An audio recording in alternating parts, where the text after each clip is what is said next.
All right, Jal, how's it going, Ags? This is Greg Martin and Chris Hunter with Aggie Growth Hacks, and welcome to our, oh my gosh, what is it? Is it August already? Our August Yeah. Hackshop. Holy cow, summer has flown by. I know with both Chris and I, our kids are back at school, so starting to learn what in the world is this new rhythm that we've got. But today I have that Chris and I when we first came out with the program for Aggie Hack Shops, um, EOS, what Entrepreneurs Operating System, was one that both of us, without a doubt, were emphatic that this has to be here. And so today we're gonna learn from Randy McDougal, Fighting Texas A class in 1985. Randy is a great friend, an amazing husband, father, and an entrepreneur through and through. And he is passionate about helping entrepreneurs succeed. And I won't kind of go into his whole spiel, but if you are not familiar with Entrepreneurs Operating System, or EOS, it's a system that's been developed by a man named Gino Wickman. He wrote everything down about EOS in the book Traction. He's got a couple other books that support it, but I know that, Chris, I can speak for you in saying that this is one of the probably two or three business books that has fundamentally shaped how I look at entrepreneurship, how I think that entrepreneurs need to look at entrepreneurship, because being an entrepreneur is so hard. And to be able to have some type of system and support that helps your business is critical, and EOS does that. Personally, I there's a lot out there, but I love EOS the most. So without further ado, Randy, I hope I didn't steal any of your thunder, but thank you so much for joining us. And we'll turn it over and we will listen attentively. Okay, great. Well, appreciate that. Appreciate the kind of the kickoff there, and I'm gonna follow. We just kind of talking a little bit more about EOS. What is EOS? What does that mean? And you gave a great introduction for that, Greg, and I really appreciate you and Chris and what y'all do here, and just helping out the community. There's a lot of power in what you have here. So thank you so much. Appreciate everybody joining, both now and those who listen later. Just to talk a little bit, as you all encouraged me, what is EOS? What is the Entrepreneurial Operating System? And what does it do for businesses? And when I talk to people about what I do with EOS, the very short of it is help leaders get what they want out of their organization. As as leaders, we go into business, we start businesses, we start initiatives, we join an organization because of something that we are looking for with that. And honestly, a lot of folks, they struggle with it because they don't really know what they want. And what EOS does is it helps that leadership team with this very complete and proven system of simple and practical tools to help the leadership team experience the three things of vision, traction, and healthy. And vision is not just kind of, yeah, we're in agreement, but word for word, this is exactly where we're going and how we're going to get there. Traction is having the accountability and the discipline amongst that leadership team, so everybody's actually rowing in the same direction. Everybody raise your hand if you have ever seen a team where they weren't all rowing in the same direction. It's like, why is this person even doing that? It doesn't relate to where we're going, right? And then healthy is being able to communicate well, get along, resolve key issues, and really work well together. We want strong leaders in every organization, but I'm sure you all, like me, have seen that when you have really strong leaders, sometimes they start butting heads. And this system helps with that. So vision, traction, healthy. And because the tools are so simple and practical, they help, they really allow for first the leadership team and then ultimately every person in the organization to get that clarity. What is our vision? Where are we going? How do we get there? Traction means when I come in every day, what am I responsible for? What does success look like for me and for the company? So I have accountability to achieve that, and healthy for every person in the organization, knowing how to communicate, how and when to raise issues, and how to solve those issues for everybody's benefit. So that's what I do at a high level for teams, and it uses the 6 components of the EOS model. And let me just pause here, Chris, Greg. Should I just dig a little bit more into the model? Would that be helpful at this point? Yeah, I personally think that the kind of understanding a little bit more of the framework, because those are all really great things, but how you do those things is where the secret sauce and the hard work is. So Yeah, maybe digging in a little bit of the model, and then kind of maybe giving a couple examples of where you've seen clients either succeed or fail in the different steps. great. So what tends to happen in organizations, these leaders we just have been talking about, we've got all these things coming at us at the same time. Somebody just before the call said they've got something coming up soon. We've got all these things hitting us on a daily basis, and even an hour by hour, in a minute by minute basis. There's 136 issues, and EOS is based on a discovery that if we are strong in 6 areas called the 6 components of the EOS model, that that tends to resolve all those 136 issues going on at the same time coming at a leader. So I'll just walk through those really quickly at a high level.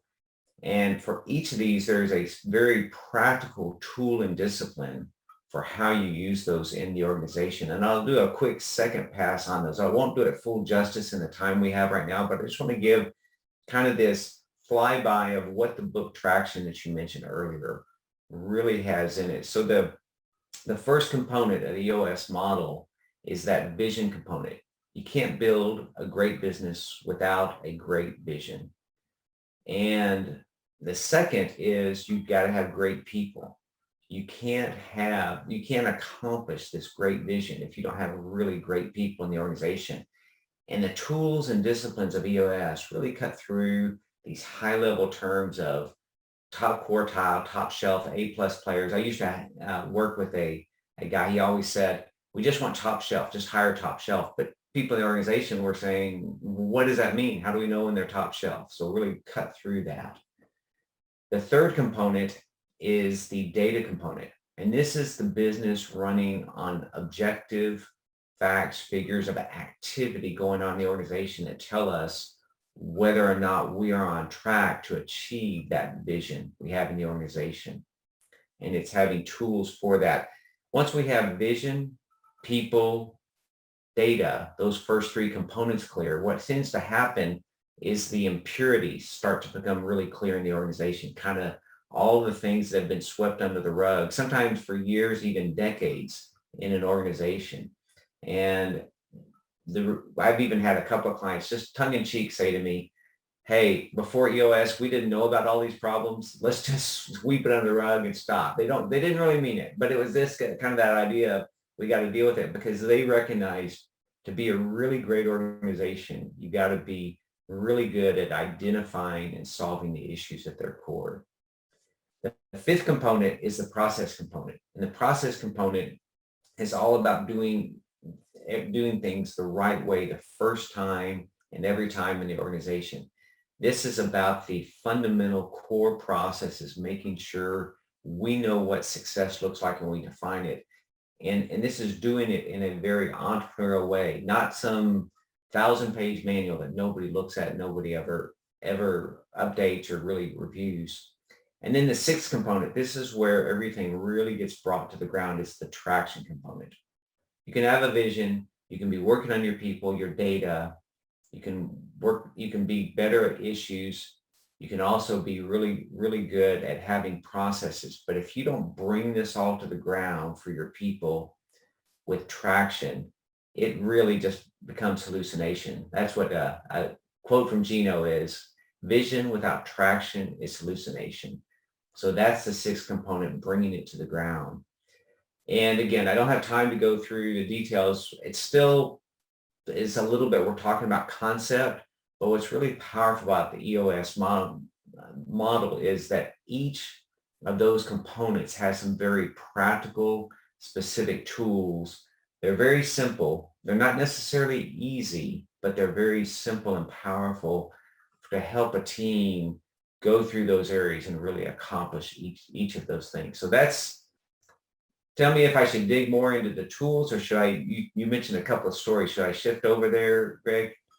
Yeah, I think that would be great. Or actually, a question that I see kind of through our chat is, so when you're talking about vision, how do you help a company that has been in existence for, let's say, 5 years and hasn't defined that vision, and you've got leaders in the company that don't have the same vision? How do you work through that? Oh, yeah, this is great. So this actually gets into a couple of tools and disciplines for the vision component. So that this takes it very practical.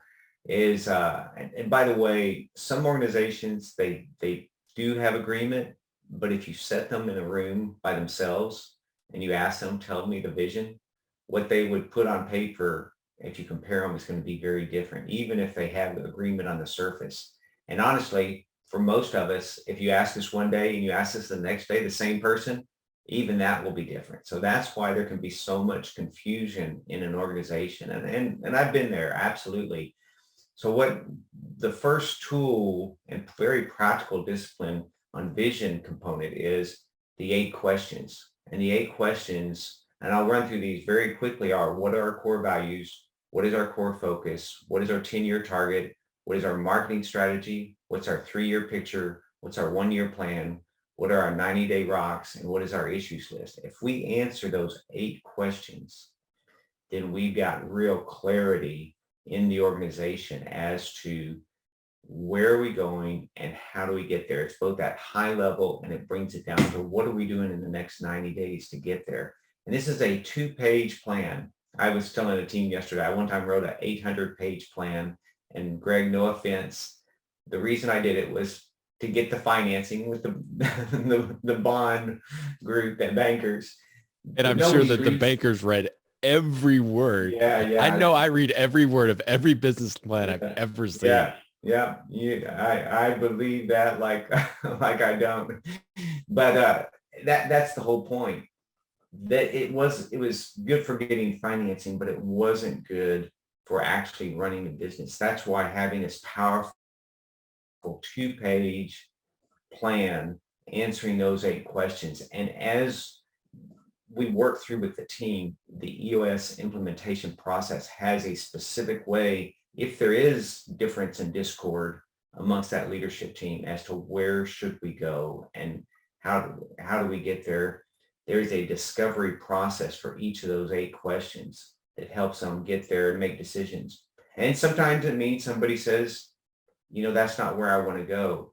And I just say, that is great. And I've had that happen more than once, as you talk about success stories, where if somebody actually says, if this is where we're going, I don't want on the bus.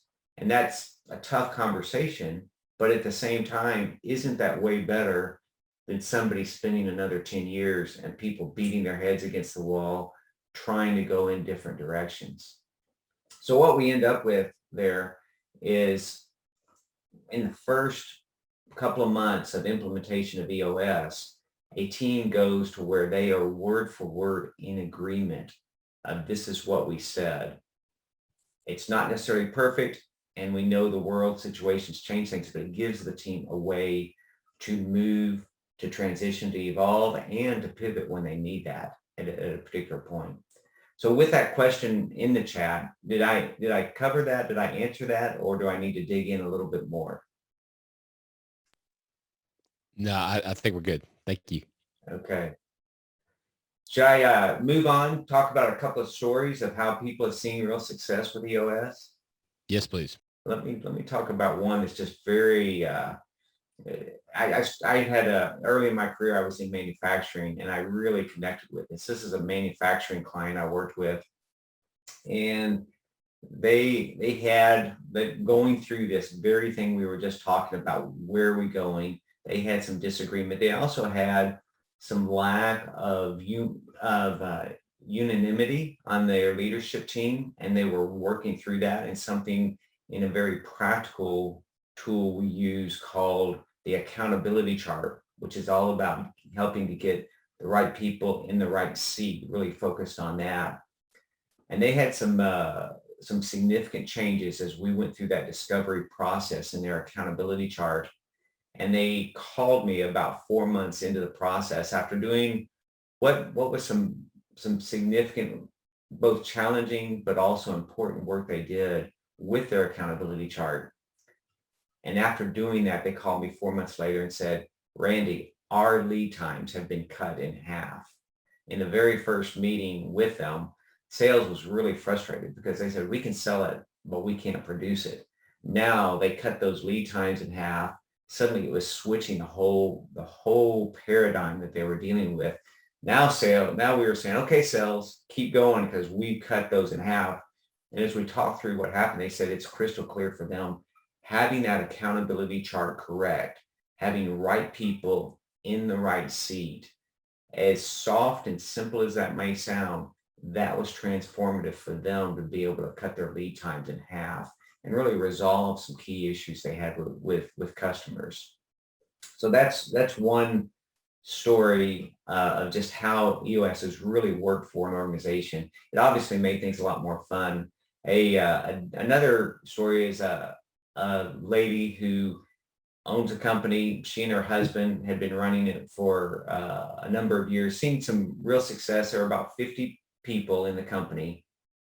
And she, one time when we got together as a leadership team, she was reporting that she was enjoying life so much better because when she was with her grandchildren, that she was able to totally disconnect from the business and really enjoy them and enjoy that time together. And this gives me a little chills just as I'm about to say this. What was really powerful is her daughter had just joined the leadership team and was in there for the first time. And she raised her hand and said, Mom, not only that, but your 5-year-old and your 7-year-old grandson just told me each in the last 2 months, Grandma is so much more fun to be with because she doesn't seem so worried and distracted when we're together. And literally, there started to be some tears flowing in the room. I mean, that was a powerful moment. The team was seeing more growth. They were seeing more profitability. And what was going on behind that is that the team it wasn't just the owner and her husband that were bearing the burden of everything in the organization. EOS is a system. And instead of me as the leader having to hold everybody accountable, it's about the system creating the accountability structure and the team holding one another accountable so she could let go and actually see better results by letting go and enjoy life more. So that's another huge story. And I can keep going and just tell me how long we want to keep going on the stories, but I also want to respect everybody's time that we have going on there. So, this is Aggie Growth Hacks. So we want to get down to what are the hacks, right? And so I've got a huge question that just dovetails right into that. What are the one or two things, right, that you highly would recommend that a company implement, right, that pushes the big lever, right? The 80-20 Pareto's law, rule. What are the one or two things that you would recommend being implemented right now in any organization that you talk to? The first one is I'll give two, and at risk of sounding promotional on this. One is what Greg already said, the book Traction. That is like the operating manual, and having the full operating manual right there for you is critical. The other is a 90-minute meeting with someone who is a professional EOS implementer like myself. And reading a book as a leader, that can be very powerful because you can see some tools and you can take some things and start pulling from there and working with that. The 90-minute meeting, some people call it like the movie version of the book. So some of us never read a book, so that the movie helps to do that. But what's really powerful, more than just being a movie, is you want to see that movie, that 90-minute meeting with your entire leadership team, because that will stimulate some real discussion I've had more than one team say to me, just doing that 90-minute meeting was transformative, because suddenly, before we even got through the 90-minute meeting, they're looking at each other saying, all right, this is something that's an issue for us. We need to address this, and talking about it specifically, not just in general terms, but now at that point, you get some real clarity saying, is it the vision component? Is it the people component? Is it the data? Is it the issue, process, or traction? And within that, having a very specific tool. We just talked about a couple of them now. We talked about the 8 questions. We really need to sit down and answer that. For another team, it's this accountability chart. We really need to get clarity on that. That 90-minute meeting will really help out with doing that. Is that, Chris, and jump in and drive. No, that's a great, so yeah, I think you answered my question, Mike, because I was really looking for which specific tool, like, is it the accountability chart? Is it the level 10 meetings? Is it the vision traction organizer? What exactly have you seen to be the most impactful for an organization right away? Like within a week to 2 weeks right away? So I would say, in order, I would say these would be the ones. And what's interesting about EOS is it's traction first, vision second. And when I first picked it up, I've been doing this kind of work for about 20 years. And I picked it up and I said, man, this guy Gino, he's got great stuff, but he got it backwards. Because my mentors taught me vision first. And after a little while of really digging into it, I realized he didn't get it backwards. This was the genius, is traction first, because it's so fun and easy to put our head in the clouds of vision before we really have these tools of accountability and discipline in place. So the very first one I teach, and this has some day one, very major impacts on the organization. And I had one team, they sent me at the end of 30 days, they said, this has been our most powerful, most effective 30 days we've ever had in 10 years as a leadership team. And one of the big things is we started off with that accountability chart. And I can't do the accountability chart justice in the time we have here, but having that real clarity, starting with a structure first, people second. Most organizations build their structure around the people they have. And they say, well, this person can do these 3 things, and this person can do these 3 things. And this goes back to, if you go back to the E-Myth, if you've ever read that great book, this goes back to just saying, if we were to ignore people, history, titles, because they all bring different, ego and different things to it. We said, what kind of structure do we need for 2 things? 1, so nothing's falling through the cracks. And 2, we're not overlapping. Because if 2 people own something, guess who owns it? Nobody, right? I had one client, I asked that question, and he gave a great answer. I said, if 2 people own it, who owns it? He said, the other guy. That's, I thought that was a great answer. And so having that complete clarity with the accountability chart, I hit that day one with the client, and that is very key for a team of having that great productivity. And the second thing I would say would be rocks. This is where a team goes through a discovery process, and we all think we know the priorities. And honestly, we're not. And most of the teams I work with, can hardly think of any of them. They're on different planets. But when they put the list together of those priorities, and then usually it is a laundry list. And that's why it doesn't get done. And there's even disagreement on what that is. So what we need to do is be able to put that list, dig into, and I use the word discovery, and really identify and come to an agreement. We may not all see it the same way, but we have to walk out of that room with a complete agreement that this is the 3, 4, 5 biggest priorities for the next 90 days for us to accomplish. Once a team does that, that focus really changes the organization. And also another thing that happens, this was beautiful. This happened yesterday. A team, when they were talking about their biggest priorities, one person said, this is absolutely the biggest thing we've got to do. And it's going to take us till December to get there. And as they dug in on that, and this doesn't happen all the time, but it popped out. they realized they had the solution that was going to take them a week that they were thinking was going to take them until December to be able to get there. This was a workaround that was going to help them with clients, help them with save some labor costs. It was a huge thing just by setting those rocks, those priorities in the organization.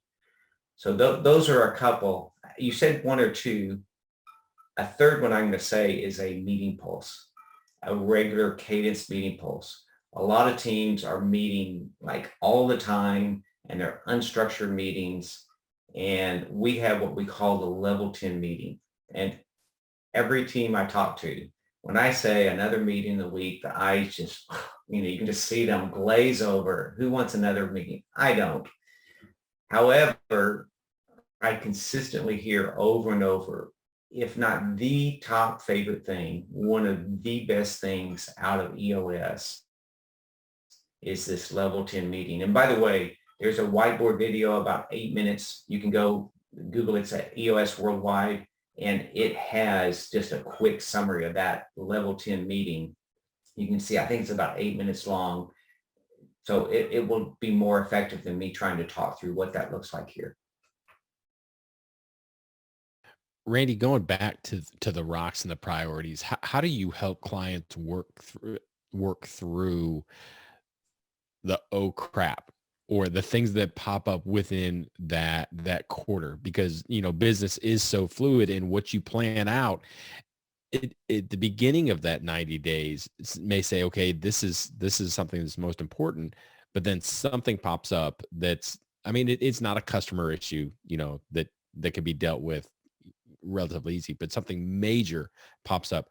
How do you address changing the rocks within the quarter? Because those rocks, those are the most important things, so they really shouldn't change. Yeah. But sometimes they have to. Yeah, and so you kind of partially answer, and I literally just said that this with a team this week. I said, don't change your rocks. That's the rule. There's I don't want to get too deep in the weeds on this, but one, when we allow ourselves to change the rocks, we're not building this muscle that a team has to build about being really great predictors. And so that's where teams, I'll see sometimes teams who have started working with EOS or, setting priorities, they'll set them and then they'll change them, and then they may change them again. So one, they never really build that strong muscle of being great predictors, which is one of the 5 leadership abilities of a great team, is being really good predictors. The other is it starts undercutting accountability, because there just becomes a number of things that can distract or pull away from us being accountable to get to what we predicted. Now, being a great predictor, part of what people often overlook is it's to predict the unknown. Will we predict everything? No. Did I predict COVID? Absolutely not. There's going to be things that we can't predict, but I would say at least 80 to 90% of the time, actually, I'd say more than that, most of the unpredictable things could have been planned for with a little bit more building that muscle as a strong predicting team. Now, there is that, I don't know if it's truly a Chinese proverb or what it is that I've said before, that says prediction is very difficult, especially when it's about the future. And I agree with that. So the rule is don't change rocks. A good team might change, and I say might, once or twice in a year. And so we're talking about out of 4 quarters between company rocks and individual rocks, some 40, 50, maybe 1 or 2 is an exception. But if a team is every quarter changing 1 or 2 rocks, I think there's either an issue of not being a strong predicting team, or there's an issue of not sticking with accountability and willing to have those hard conversations. One more, and I don't want to go too far in this, Greg, but one more thing that comes to my mind is part of this drives that meeting pulse I just was talking about. This is where that level 10 meeting, a very effective level 10 meeting, will help to anticipate the issues, the unexpected, and keep rocks on track without an excuse if the team is really able to be open and honest at levels that most teams never dream of getting there. So that is what's going to be really powerful to make that happen. So that was going to kind of, as you're talking about rocks, what happens with the team? What do you recommend with a team that, are consistently just not hitting their rocks? I mean, what, like they get it 80, 90% of the way there, but it's not completed. And yeah, I understand that you're supposed to push that rock to the next quarter and complete it in the next quarter, but what if you see that rock, 3-4 quarters in a row? What do you do in that case? Well, first, this is a little bit different from what you said. I don't encourage teams to by default push it to the next quarter. I ask them to stop and say, if we didn't get it done, maybe it's not a priority. And if they say, no, it really is priority, okay, then we dig in that discussion of being a good predicting team and accountability. Part of it is setting a standard for ourselves of getting 80% or better for all of our rocks each quarter. And the reason we don't say 100% is we don't want a team to sandbag and just, make it easy on themselves. If I'm working with a team, they're just 100% quarter after quarter, I'm pushing them, okay, how do we take this? What can you do that's more? And at the same time, if it's less than 80%, there's not great predicting or accountability going on. So a big key that teams find is that first week after you set the rock, have each of you put together a plan for that rock. Most people, when they go through on that weekly level 10 meeting, if people aren't familiar, this may be something you'll have to dig in a little bit more and follow up. But if you go through that level 10 meeting, you say that rock is on or off track. I find most people are basing it on what I call the procrastination curve. The procrastination curve says you get an assignment from a teacher and you've got, 13 weeks to complete it. And if you measure the y-axis is your energy and the x-axis is your time, it just looks like this. And then all of a sudden at the end, it just shoots way up. That's where most teams fail, is they keep saying on track, on track. I just heard somebody say it at the beginning of this week. I'm sure I can still get it done. That's why it's on track. And I'm saying time out. Let's measure against what I call an execution curve. You got to set that execution curve, which looks the opposite. The energy is very high and you've actually got some milestones in there. And you set that execution curve. And that is a big difference from procrastination to execution as to whether you're on track or off track. So I actually, when I started doing that, I had a lot more rocks off track. I didn't like it. My pride doesn't like it. But boy, it makes a huge difference in not only getting the rock done, but they're high quality rocks as a result of that, because I'm not scrambling at the end. I love that. I love the, making sure that you're getting stuff taken care of, because, I'm that guy. I'm the procrastinator. That is 100% me. I will wait until the very last minute to get something done, and in fact, I think there's a law, the Parkinson's law, right? That the further out something is, right, the less you're actually going to get done, but the closer it is, the more you're going to get done, and I'm totally butchering that, but that's 100% me. So I'd love setting the smaller tasks at the beginning of the quarter, right, to ensure that you're truly are on track. I love that. And in fact, I'm going to implement that right now, even with Aggie Growth Hacks, by the way, because we do a lot of this even with Aggie Growth Hacks. So anyways. Great. Love to hear you're taking something away there out of this. And as you do that, part of this is really contingent on something that is key in EOS, and that is open and honest teams. And this is something that often gets overlooked, is a team needs to be very open. That means I'm willing to listen, I'm willing to be vulnerable, and I'm willing to change. And those, I could go on for an hour and actually have a talk next week for an hour on this. So it's a team being willing to do that. Honest means I'm just going to say it. I'm going to say 100% of the truth. I'm going to do it in a kind way. I'm going to be curious. I'm going to dig in so we understand what the root is, not just to blow my steam, which sometimes I'm tempted to do. That is what's powerful for a team. And most teams really struggle with this. And this is one of the underlying things about the EOS tools, is it gives you a way to say, everything that needs to be said completely truthful in a completely kind way.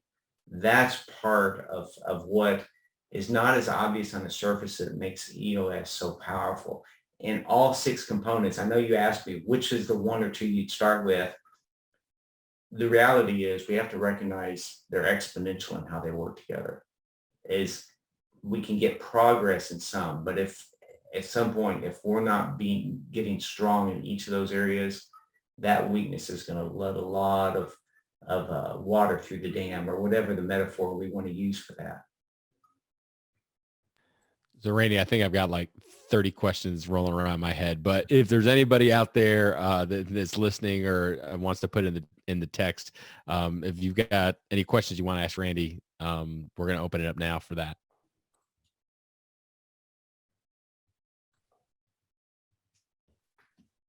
I had one question.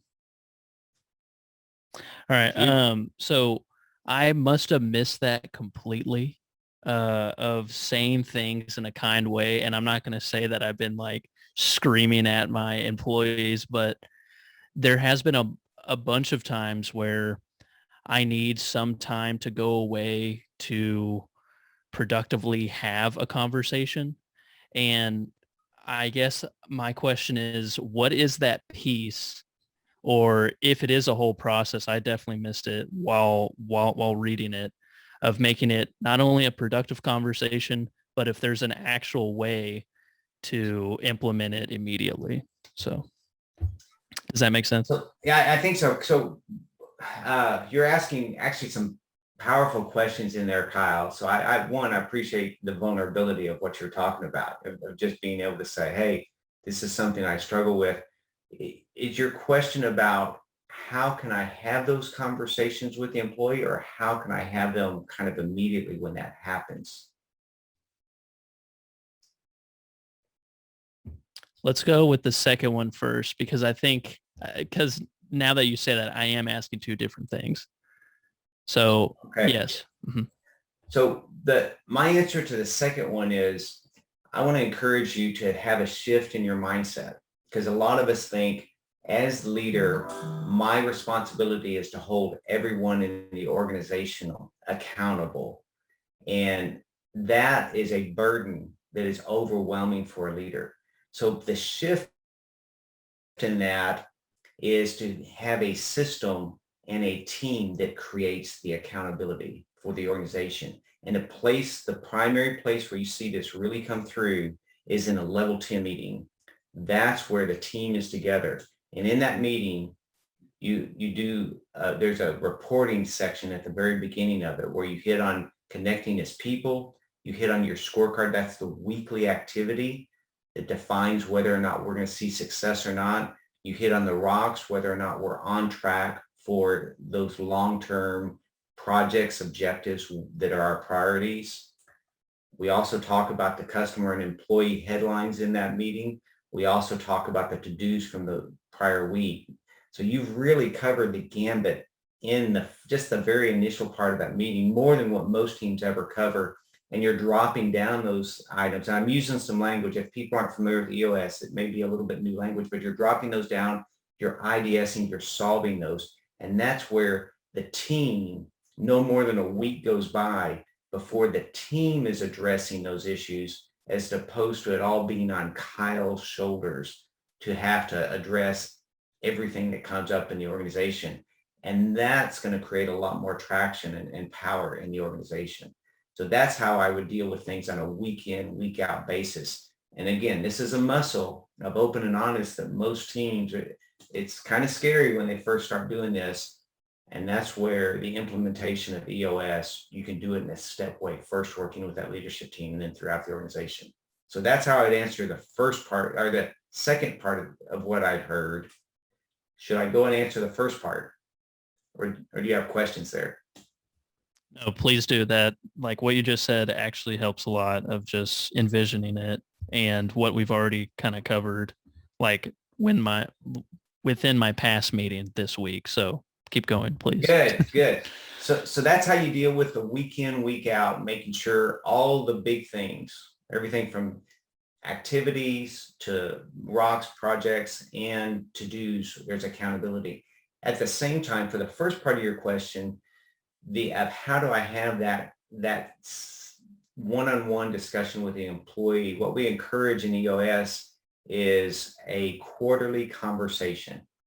And this is something I teach about 6 months into the implementation process. And the book that's out there on this is called How to Be a Great Boss. It's written by Gino Wickman and Renee Bohr.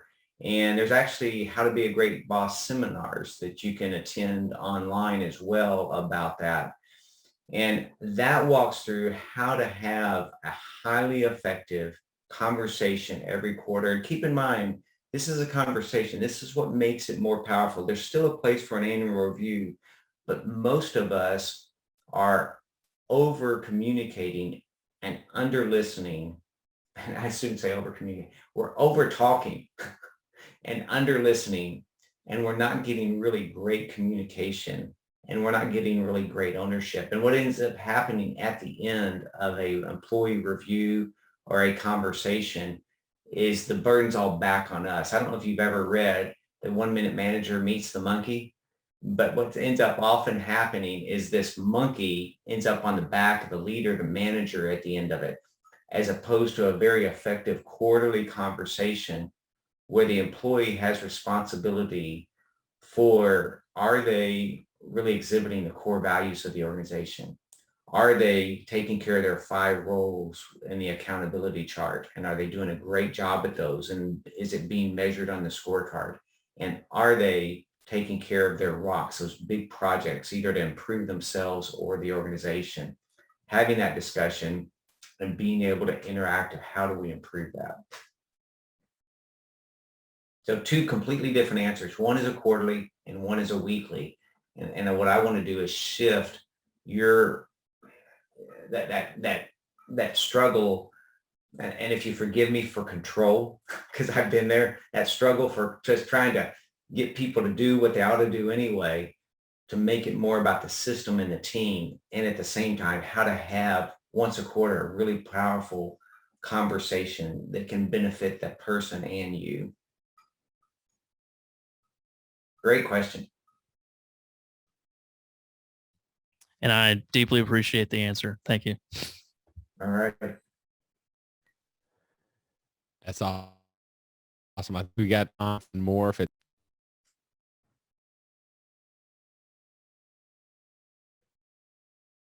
I'm sorry, did I miss something there? No, I was saying that we're right at about time. Okay. So want to definitely respect everybody's Friday afternoon. And thank you, Randy, so much for sharing your wisdom and being open and honest with us. I continue to get a lot out of every time we talk, but to be able to be reminded of what the core principles and the disciplines of traction are. I think Chris and I are going to be getting together, like you said, to be able to see how we can implement this to be more effective for this community that we're trying to build. So thank you for being part of it, and thank you for sharing your wisdom. Well, thank y'all so much. It's great to see y'all as always, and thanks for the time and attention here.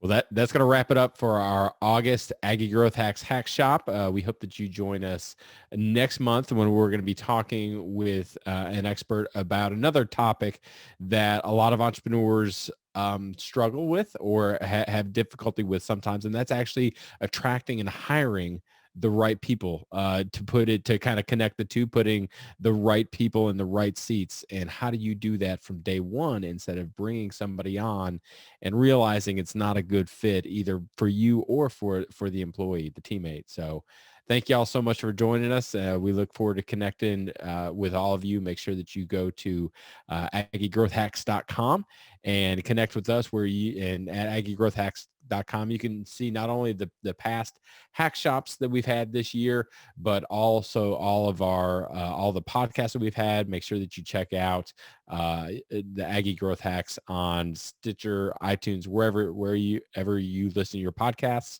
And a huge shout out to the McFerrin Center for Entrepreneurship, who is our sponsor, and it allows us to be able to bring this content and all the rest of our content. So thank you all so much. Until next time, thanks and gig 'em.